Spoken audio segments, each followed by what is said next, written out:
transform processor. Transforms are programs. They're like interpreted programs. Sometimes actually you can compile a transform, but usually the way we run them at least, they're interpreted, which means one line at a time, and a stack and all the kinds of things that you might have heard about in programs before. And the template processor is the interpreter. It's the program that runs through the transform and does what the transform tells it to do, one command at a time, one line at a time. So let's run through briefly how that works, how it's kind of staged. So two things are going on simultaneously that you really have to keep track of. One is, what's the current node?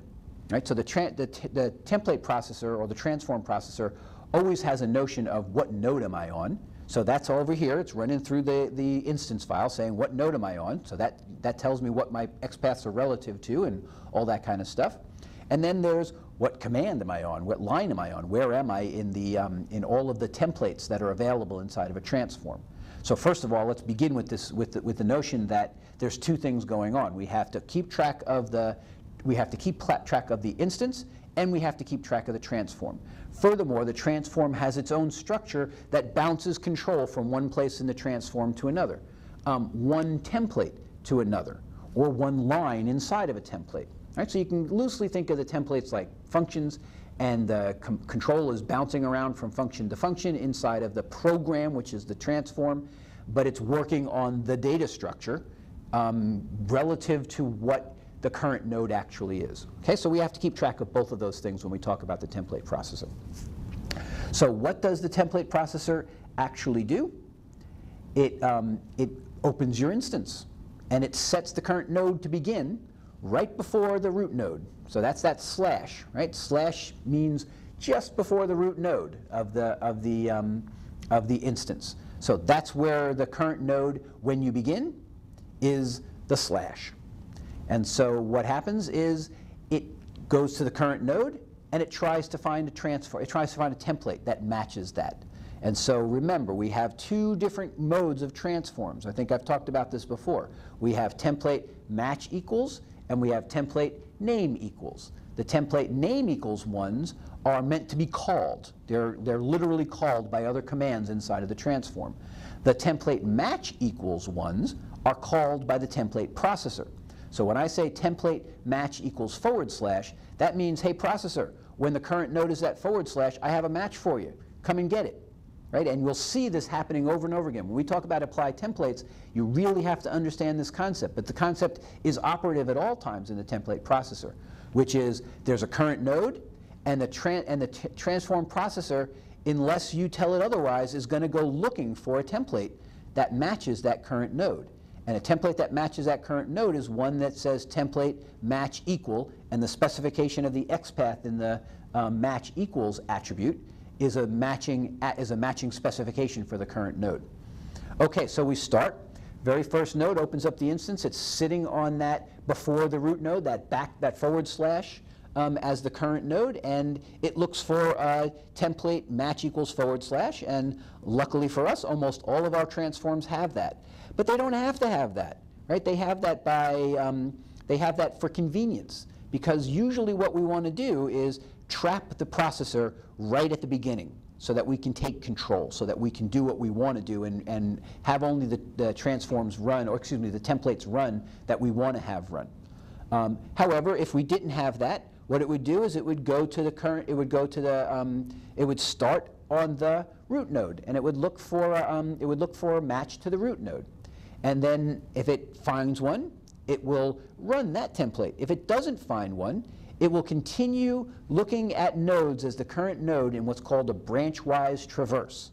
A branch-wise traverse, as you can see on the diagram, or as you can illustrate on the diagram that's on your screen, says go down each branch doing all the children before you do the siblings. So you go, in this case, a branch-wise traverse would start at the word topics.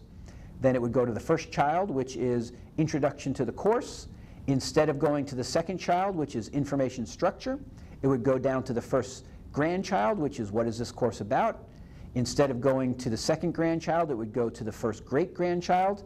And now there's no further branch to go down. There's no great-grandchild, or no great-great-grandchild, and it would go back up to course structure, my expectations, and now it pops back up a level, and it goes to the sibling of what this course is about. That's a branch-wise traverse. That means I go down all the branches, and I go all the way down to the terminal nodes on each branch before jumping back up and going down the next branch. So that's the general flow of processing that's the general flow of processing of an instance. Start at the root and do a branch-wise traverse, doing all the children's children, pop back up, do the next level, pop back up, do the next level until you get to the very end. If you do nothing, the transform processor will run what's called the default template. If you have no template that traps it, and we'll talk about the default template later. But what I want to do is I want to stay on a higher level right now and talk really about the overall process. So the overall process is this branch-wise traverse, looking for commands. The transform processor, once it's caught, once it's trapped inside of a template that you've created, it then goes command, command, command, command, command, doing all the commands that you tell it to do. And usually what those commands do is build an output file one line at a time. So it builds an output file, but it also kind of builds that output file in that branch-wise way as well, so that you can embed tags inside of other tags. If it just always did one line of the output at a time, you wouldn't be able to nest tags. You wouldn't be able to put a head tag inside an HTML tag. The HTML tag would close, and then you'd start a head tag. So we need that nesting ability as well inside the output. But loosely speaking, the transform processor, or what your templates tell the transform processor to do, is build the output file line, line, line, line, line, line, line, line, line. And then you may change the flow of control inside of your